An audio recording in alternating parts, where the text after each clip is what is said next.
Bonjour à tous, c'est le Circular qui vous parle pour la suite de notre live construction consacrée à un ensemble de jeux Lego Nexonite sorti en 2016. C'est toujours la référence 70 322, le Axel Tower Carrier, ou en français le transporteur de tour de Axel.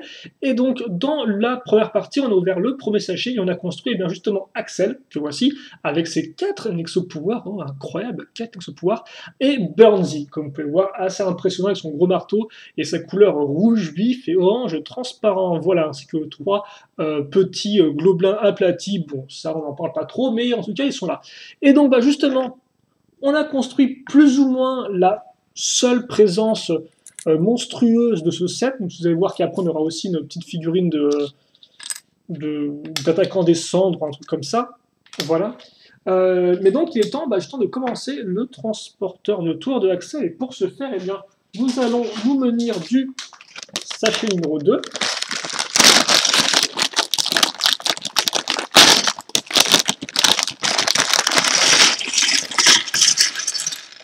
Et qui d'ailleurs ne contiendra pas de figurines à construire, sachant, pour ceux que ça intéresse, qu'il en reste encore 3 de figurines à construire.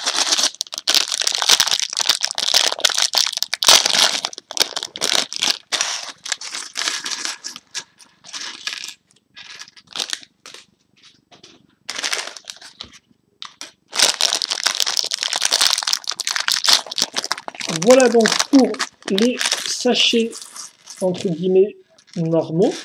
Donc je vais dispatcher ça ici, je ne vais pas perdre ce soir. Et aussi, on va ouvrir notre sachet non numéroté contenant des grosses pièces, car en effet, eh bien, des grosses pièces sont nécessaires. Lesquelles, me direz-vous? Eh bien, je vais vous dire ça tout de suite.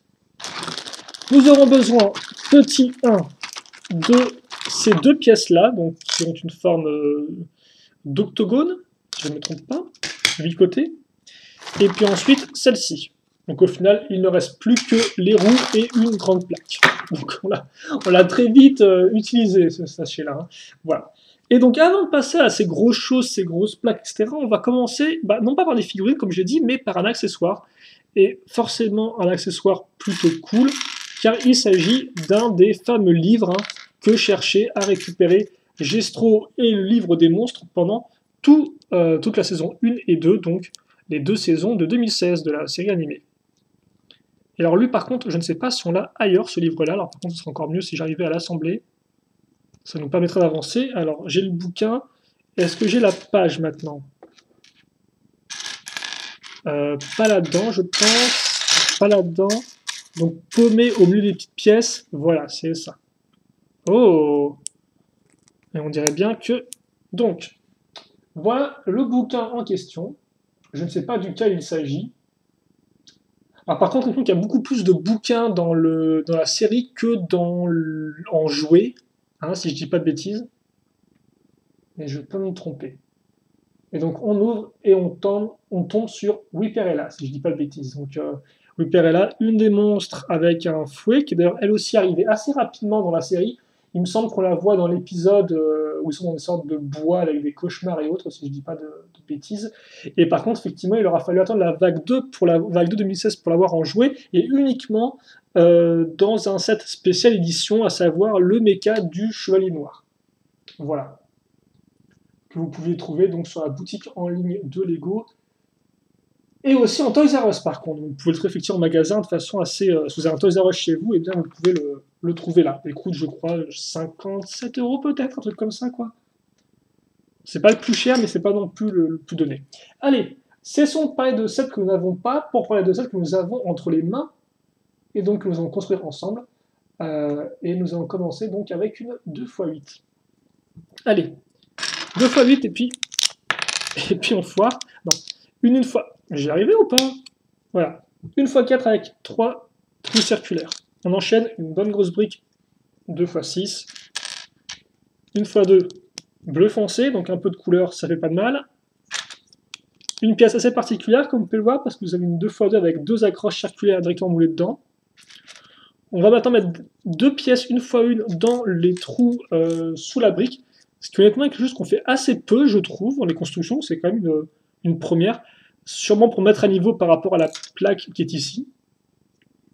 au niveau du sol, que tout soit bien au niveau du sol. Et puis ma main, elle ne sait pas où aller, parce qu'elle ne trouve pas la pièce. Voilà, qu'il me faut. On referme le tout avec une 2 x 8 à nouveau, sauf qu'on la met ici, comme vous pouvez le voir. Donc un tenon de différence par rapport à celle d'en bas, et justement, ce tenon de différence va nous permettre d'accrocher une pièce jaune. Et forcément, le véhicule d'Axel, hein, comme c'est Axel, il y a du jaune, donc j'espère qu'on aura du jaune qui sera vraiment visible au niveau du modèle, parce que souvent le jaune est une couleur qui est utilisée pour des pièces qui sont cachées en fait. Donc j'aimerais bien que le jaune ressorte un peu sur ce véhicule-là, mais honnêtement, je ne me fais pas trop d'idées. Et en fait, là, en regardant rapidement la boîte, j'ai l'impression que, excusez-moi, le jaune va surtout réapparaître à l'aide de stickers en fait, plus qu'à l'aide de vraies pièces Lego. Et donc, 2 pièces de carlingue bleu foncé, très jolies. Je trouve vraiment la couleur bleu foncé, c'est une couleur que j'aime beaucoup. Je la trouve, ça rappelle forcément l'eau, les fonds sous-marins, un peu des abysses, entre guillemets. Parce que c'est vrai qu'effectivement, en dessous, vous avez plein de fonds sous-marins qui sont très colorés. Hein. Donc, bon. Petite tangente fond sous-marin, pourquoi pas Laser Killer, c'est pas mal, ouais. Pendant que je cherche la pièce, voilà, donc ça sur cette pièce, avec tenon façade. Et c'est vrai que pour l'instant, on n'est pas entièrement gâté en termes de véhicules aquatiques, parce qu'on n'a pas de véhicules aquatiques du tout. On est très terrestre avec Nexonites. Soit terrestre, soit dans le ciel, mais pour le reste, effectivement, pas de trucs aquatiques. Pourtant, effectivement, on a vu des monstres. Il y a bien des monstres aquatiques qui existent. Hein. On a vu effectivement dans le livre, le livre des monstres, qui est sorti en presse, hein, qu'on a fait ensemble en lecture Lego, souvenez-vous. Et qui en fait effectivement met l'accent sur pas mal de monstres imaginés pour l'occasion, dont effectivement des monstres aquatiques, voilà, qui sont plutôt cool. Mais bon, je suis pas sûr qu'on les trouve qu'on les ait en joué un jour, hélas. Bon. Bref, revenons sur le modèle. Avec Home Power, par contre, c'est vraiment une vieille pièce de garde-boue, en fait. Alors, en fait, c'est un vieux moule qui a été remis au goût du jour. Avant, il n'y avait pas de trou au milieu, ici, par exemple. Voilà. Les parties étaient un peu différentes à ce niveau-là aussi. Mais en tout cas, c'est cool de voir des pièces, entre guillemets, qui font directement référence à de très vieilles pièces Lego qui datent au moins des années 80, quoi, voire même avant. Mais après tout, il faut aussi l'avouer, c'est quand même une partie intéressante de Nexonite, c'est-à-dire qu'effectivement, vous avez une sorte de mix entre pièces nouvelles et vieilles pièces. D'où ce côté, effectivement, assez intéressant entre modernité et entre côté un peu passé. Ce qui, des fois, rend bien, honnêtement, et des fois, rend un peu moins bien, je trouve. Par exemple, ça rend très bien, j'ai trouvé sur le véhicule de Aaron, qui fait vraiment un mix intéressant, et où, effectivement, le fait qu'on ait des vieilles pièces n'entrave pas, n'affaiblit pas l'apparence du set en lui-même. Parce qu'effectivement, des fois, à vouloir mettre trop de vieilles pièces, toutes carrées, avec des pièces modernes un peu plus arrondies, ça clash un peu, si vous voulez. Donc voilà, c'est aussi le risque. Et comme quoi, on va tout recouvrir avec une 6x10. Et par contre, la construction est vraiment solide, je trouve. Hein. On a remis plein de pièces sur les côtés, en dessous. C'est vraiment propre, je trouve. Et donc maintenant qu'on a une nouvelle base 6x10, eh bien on va construire dessus, logiquement. Qu'est-ce qu'on pourrait faire d'autre après tout?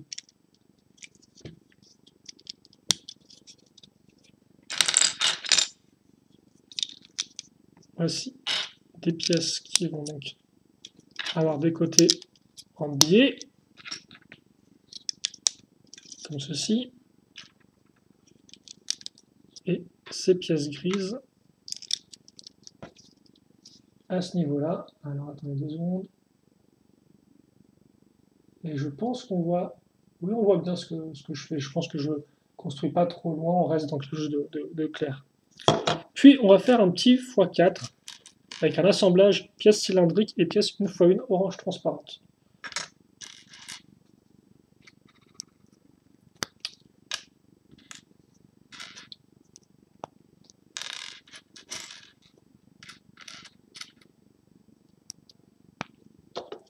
Voilà. Et on met ça maintenant ici pour continuer visiblement notre le début de nos murs, éventuellement. Et une fois que c'est fait, d'ailleurs, en fait, on va carrément passer à autre chose. Donc ça, on met de côté, pour l'instant, tout du moins. Et on se munit d'une pièce 2x4 avec des trous circulaires. Puis, on va gagner très rapidement de la largeur. Donc on va prendre deux pièces comme ceci, deux pièces avec une forme un peu de S. Comme quoi, elles aussi, elles ont un trou. Ce qui fait que maintenant, les trous des pièces sont alignés. Donc on les conserve, hein, ils ne sont pas bouchés, c'est ce que je veux dire, voilà.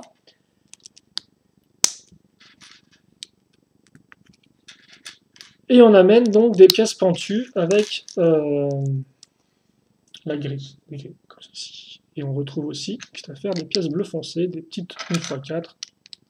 Voilà. Et si vous voulez une autre pièce intéressante et rigolote, eh bien, n'allez pas plus loin que celle-ci, donc. Une pièce avec des trous circulaires sur les côtés et cette espèce de partie au milieu, qui va nous permettre effectivement de mettre en place certains mécanismes avec des roues dentées. Et d'ailleurs, en parlant des roues dentées, voici la première, donc assez fine, qu'on va caser là. Alors on ne peut peut-être pas trop voir, vu que c'est assez sombre, hein, mais voilà, on va la mettre ici. Et puis ensuite, on va prendre une seconde et la fixer à notre barre cruciforme rouge. Alors, je fais glisser et je vais vérifier que je sois bien par rapport. Ouais, peut-être juste un poil.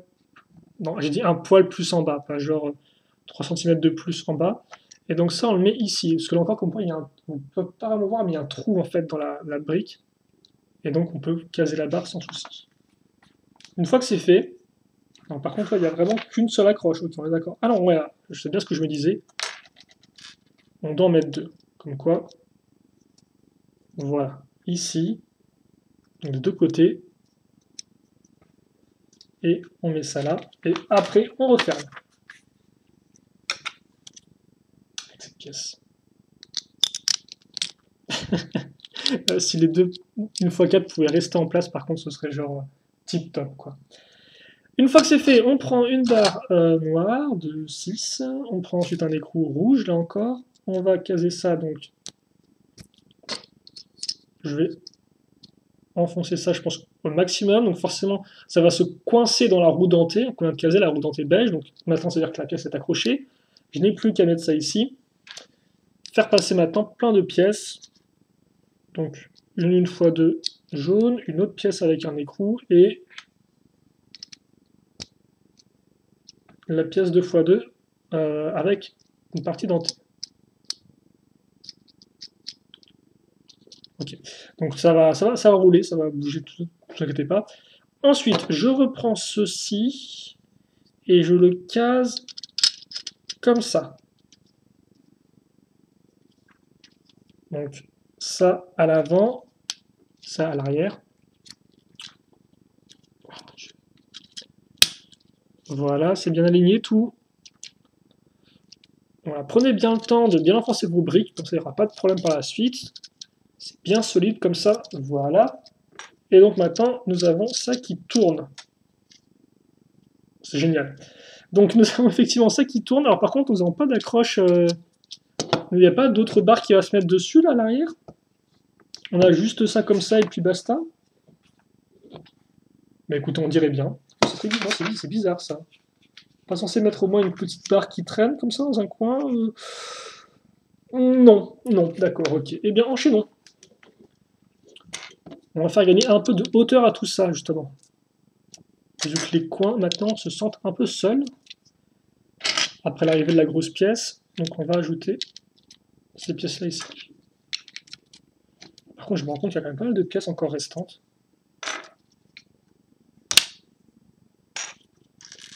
Donc, peut-être un peu accélérer la cadence.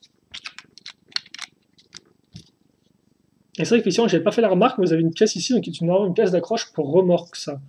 Donc, ce sera souvent pour fixer ça à quelque chose d'autre, je suppose. Après, à quoi, ce sera la grande question.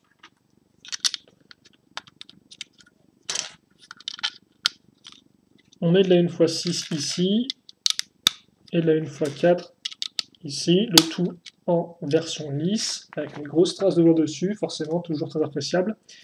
Et puis une fois que c'est fait, là encore, ça on le met de côté, on passe à notre troisième sous-construction, Et pas des moindres, parce que comme vous pouvez voir, nous allons prendre la grosse plaque en guise de base. On case de la 2x2 avec tenon en façade. Et au milieu, là où il y a déjà un trou, on va mettre un autre trou avec la 2x2 rouge.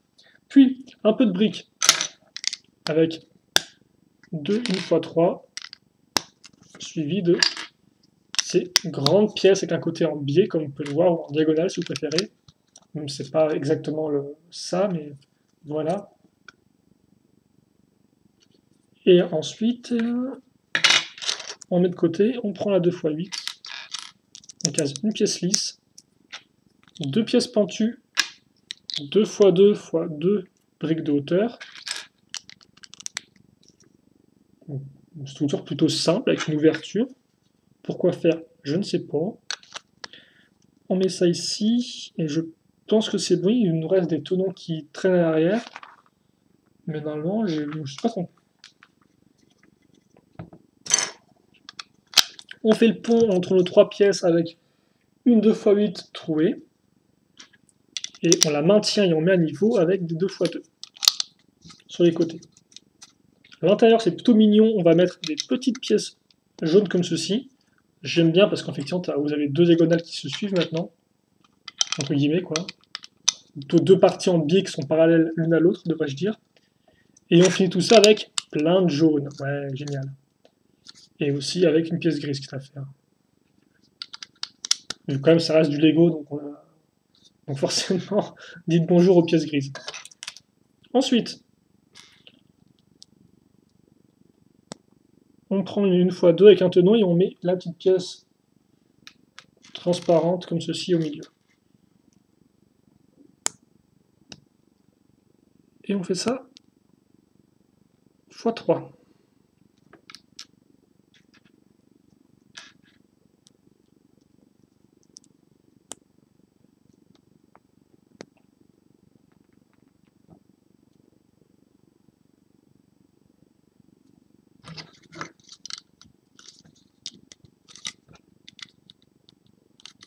Voilà, sur 3 côtés.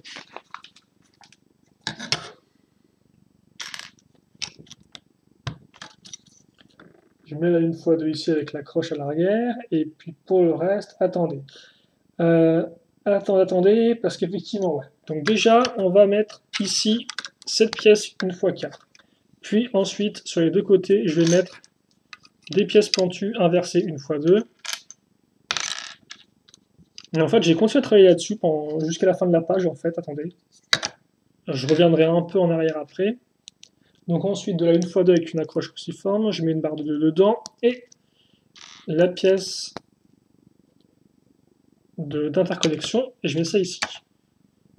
En x2.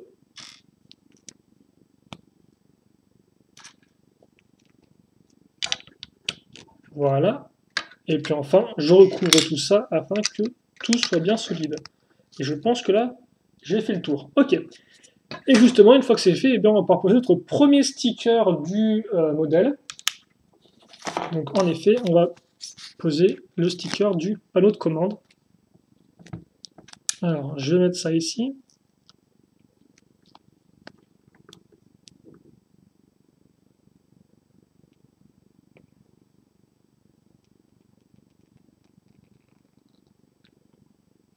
Pas entièrement super centré, mais ça devrait faire l'affaire, je pense. Et je le case à ce niveau-là. Voilà. Comme ceci, si je dis pas de bêtises, et je ne dis pas de bêtises. On enchaîne donc avec l'étape 42. Et honnêtement, eh bien, on va garder la planche de stickers à côté parce qu'en effet, on va donc prendre 3 pièces comme ça.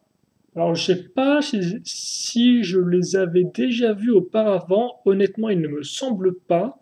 Même pas effectivement dans le Fortrex ou dans la bibliothèque de Merloc 2.0, mais je pourrais me tromper. Donc, ouais, effectivement, j'ai ça, x3, et donc on va mettre un sticker ici. Je vais le faire donc. Donc, voilà, on va prendre un peu de temps là-dessus. Juste, ouais, en termes de batterie, on est OK encore. Bon. Allez. Donc, on va prendre ces stickers-là.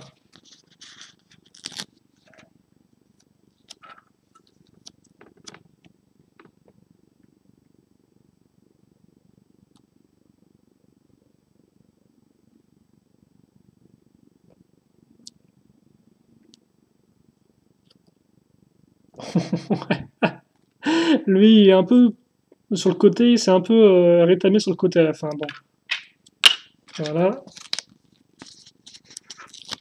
Le deuxième.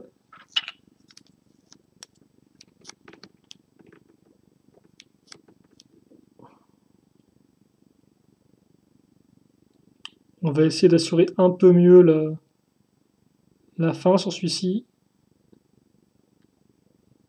Ouais, je pense qu'on est bon. Ouais, ça a l'air plutôt propre là. 2-2.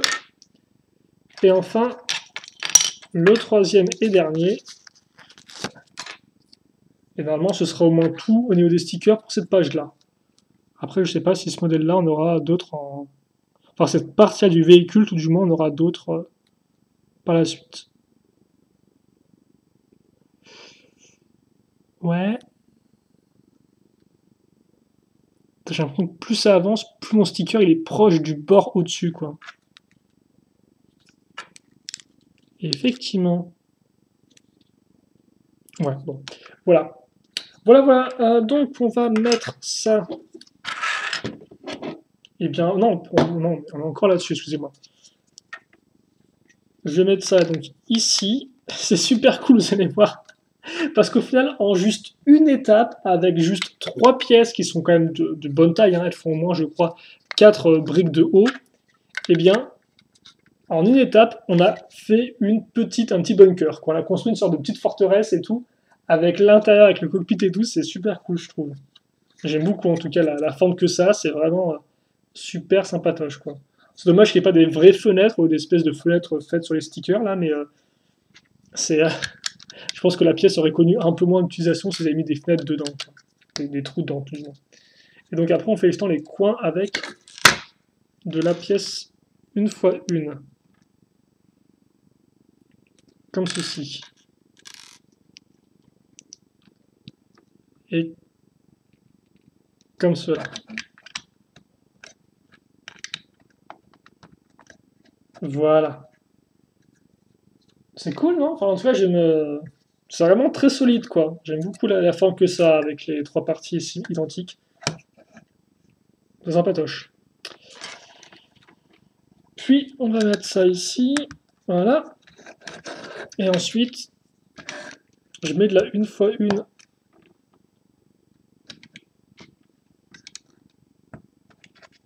avec une accroche à clip. Et c'est un peu plus calme, hein, tout de suite. Hein. Vous allez voir, ça redevient super violent très rapidement parce qu'en effet, étape 45, on va prendre notre dernière grosse plaque. On va mettre ça à ce niveau. Donc là, on va faire bien attention à ce que tout soit bien enfoncé. Voilà. Donc par contre, forcément, ça casse un peu la forme qui est en dessous, vu que forcément, on la voit un peu moins maintenant, vu qu'on a une espèce de gros octogone ici. Puis, on va mettre 4 pièces, donc 1x2 courbées, qui vont permettre de faire le lien entre la pièce bleue en dessous et la pièce grise foncée au-dessus. Comme ça. Puis la 1x2.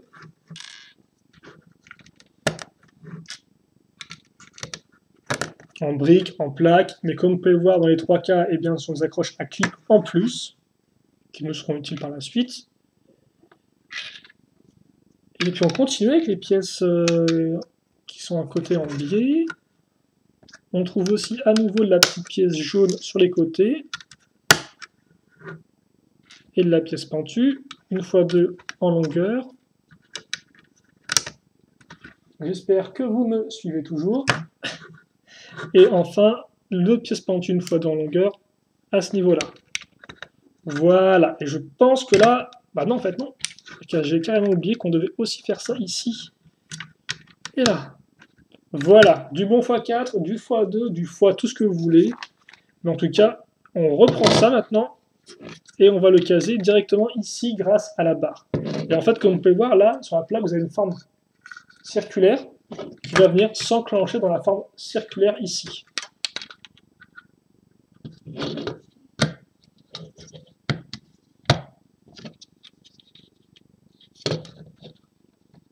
Ça m'a l'air d'être bon. Ah non, attendez. Voilà. Et là, forcément, c'est... ça tombe très vite. Alors pourtant, vu que le truc a l'air super massif, tu te dis ça va tourner super lentement en vrai, mais en fait, enfin, en vrai dans la série, si vous voulez, un peu dans l'idée, quoi, dans l'univers Nexonites, ça doit tourner très lentement, mais en jouant, en fait, c'est genre ultra rapide, quoi. Du fait de l'usage forcément de petites roues dentées. Plus votre roue dentée est grosse, forcément, plus ça va mettre du temps à faire, à tourner, entre guillemets. Voilà, par contre, ça bouge un peu, il n'y a pas de truc vraiment pour arrêter, quoi. C'est un peu étrange, j'aurais peut-être préféré que c'était un peu plus enfoncé. Ok, et enfin, on termine avec cette jolie pièce de vitre qu'on va mettre à ce niveau-là. Voilà. Alors là, vous ne pas grand-chose, vu qu'effectivement, on commence à prendre de la hauteur. Hein. Alors, on va continuer à construire comme ça, je pense. Et puis, à la fin, je vous montrerai tout bien avec un peu plus de hauteur. Ok, on est toujours bon niveau batterie, on peut continuer. Et on peut continuer, je pense, avec... Ah, c'est pas identique en tout point, donc ce sera pas un pur x2. Bon, bref, c'est pas grave. 4x6, pièce pentue, une fois 3, puis une fois 2 avec le trou circulaire. En fait, je crois comme Burnsy dans le sens où on n'aura pas les mêmes fonctionnalités selon le côté. Vous comprendrez un peu pourquoi. On prend la barre de 4, on case un écrou circulaire dedans, puis un écrou cruciforme à ce niveau-là.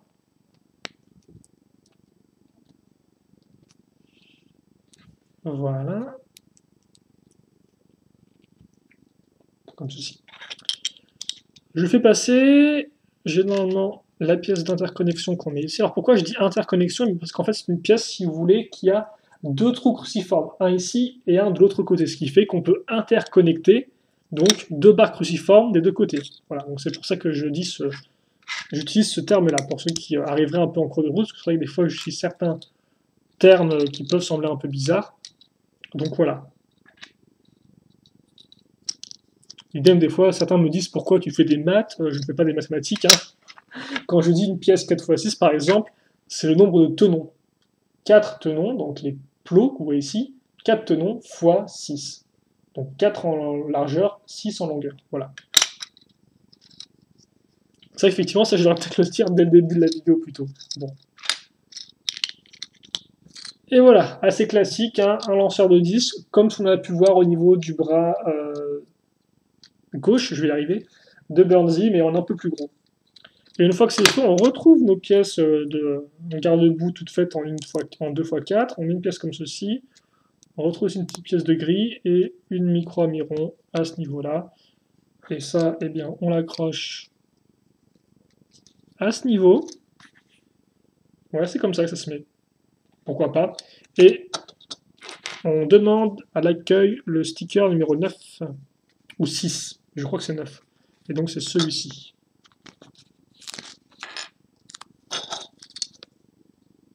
Alors par contre, là, vaut peut-être mieux, c'est effectivement poser ça selon l'écart entre les tenons. Peut-être plutôt, non? Je suis bien à ce niveau-là. Ouais, il est plutôt propre celui-ci. Cool. Attends, on va le faire sur l'autre tant qu'on est là. De toute façon, c'est pareil, il n'y a pas de sens particulier pour celui-ci. Enfin, il n'y a pas de sens particulier. Faut pas le poser comme ça, quoi. Hein, bien évidemment, il faut suivre la forme, parce que sinon, c'est pas... faut juste un tout petit peu réfléchir, quoi.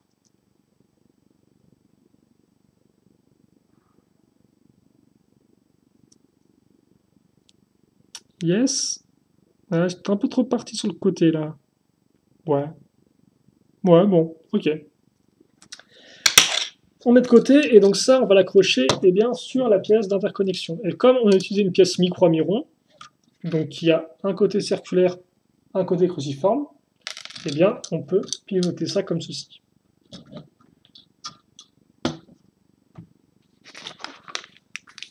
Ok, on enchaîne avec donc cette pièce-là, puis on met ça ici, donc là une fois 4, là une fois 2, une fois 2 aussi en termes de plaques, donc comme faire avec différents types d'accroches, on masculine les deux, hein. On met ça ici, Et en fait, c'est du vite vu, bien vu, parce que c'est déjà presque terminé. Il ne reste plus qu'ensuite à faire des canons factices. Donc, c'est-à-dire en fait des canons qui ne marchent pas. C'est ce que veut dire factice. Donc vous ne connaîtrez pas le mot. Enfin, factice, c'est plus dans, c'est pas vraiment qui marche pas, c'est plus faire semblant en fait. Donc là, par exemple, voilà, je mets des canons. Et vous en avez des vrais juste à côté, parce qu'effectivement, la pièce 1x4 qu'on a utilisée, comme vous pouvez le voir, eh bien, c'est une pièce 1x4, lance-missile. Donc, je sais pas si je l'ai dit ça. On met le missile dedans, on appuie et ça lance. Bon, j'arrête avec mon doigt forcément, mais voilà quoi. Faut me croire sur parole, hein, faut vraiment me croire, mais ça lance. Je vous dis pas de bêtises. Là, par contre, je parle beaucoup pour rien dire. Donc, on fait ça. Et voilà. Alors, par contre, c'est un peu tristouné, je trouve, l'arrière. Non, je sais pas, il y a un truc qu'on met ou pas? Ah, quand même, oui, effectivement.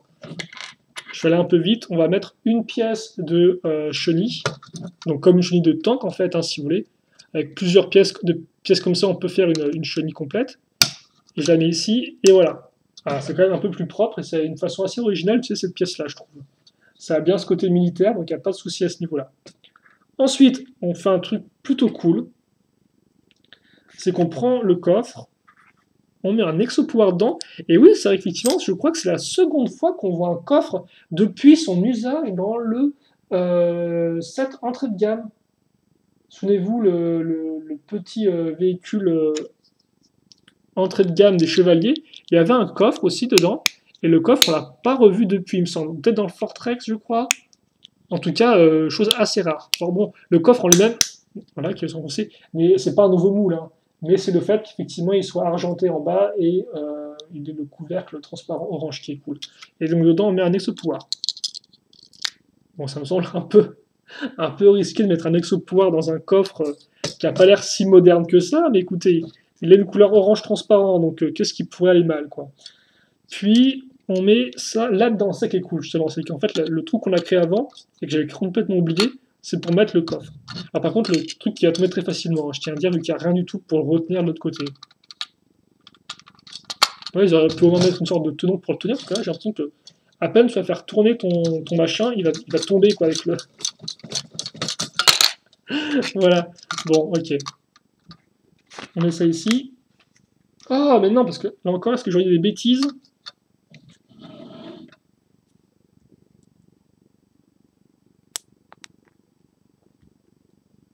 Est-ce que j'aurais parlé trop vite?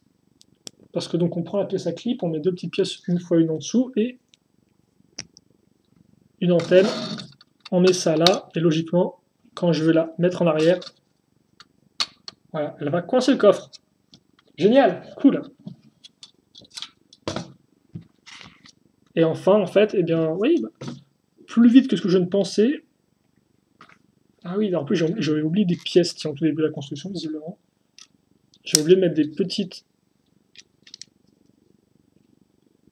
barres de 2 circulaires à ce niveau-là pour accrocher eh bien, nos roues.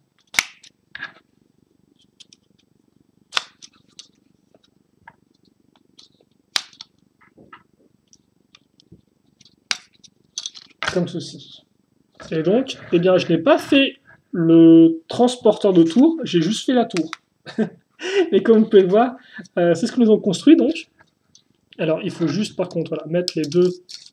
Oh, mais en fait, si, c'est encore plus intelligent que ce que je pensais, la chenille là, la pièce de chenille. Parce qu'en fait, c'est-à-dire que vous allez appuyer dessus, et en appuyant dessus, vous allez activer les deux missiles en même temps. Cool! C'est vraiment bien pensé ça par contre. La pièce fonctionne en termes de design et elle fonctionne en termes de mécanisme. Ça, c'est le top, quoi. Quand vous arrivez à combiner et le côté mécanisme et le côté apparence de l'ensemble. Donc ça, c'est vraiment très chouette. Et ensuite, donc, vous avez les disques à lancer. Hein. Donc là, plus de vieux globelins écrasés et tout abîmés, mais des beaux disques futuristes du futur. Par contre, il n'y a pas de place pour le bouquin. Après, tu me diras, vous pouvez peut-être mettre le bouquin dans le coffre fort, hein, c'est fort possible. Et donc, ouais, le disque, après, il s'envoie avec la barre que vous appuyez, là encore, hein, c'est pareil. Et ouais, je suppose que si vous voulez, vous pouvez mettre bouquin, non, il est trop gros.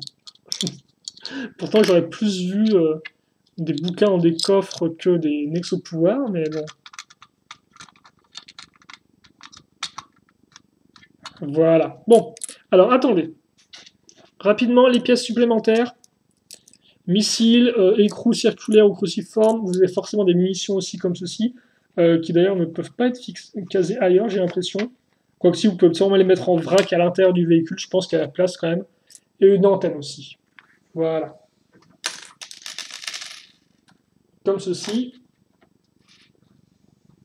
Et donc après, eh bien, voici notre véhicule terminé, notre tour d'assaut. Et par contre, il n'y a pas de... C'est peut-être pour mettre la hache de Axel, ça, effectivement, la petite accroche. Ils nous disent rien, en tout cas, à l'étape 74, qui est donc la dernière étape du modèle, enfin, de cette construction-là. Donc on verra bien ça à la fin de la construction du modèle complet. Et donc très rapidement, avant que ma batterie ne coupe, voici un temps la rente du modèle. Et par contre, il me semble que dans la série, les roues sont des roues à chenilles, si je dis pas de bêtises, mais peut-être que je me trompe. Pensez à me corriger dans les commentaires si vous avez aussi vu la série. Parce qu'on voit un moment Robin en train de... C'est Robin, c'est ça? Avant que je me trompe. Non, c'est pas... Si? Non? Je sais déjà plus le nom du personnage du gosse, tiens. Bon, c'est peut-être juste... Peut-être que je me trompe. Pourquoi je dis ça, hein? Bref, c'est pas grave. Donc ouais, effectivement, on voit qu'il est en train de réparer le transporteur de tour, ou qu'il est en train de le créer, je me souviens plus exactement.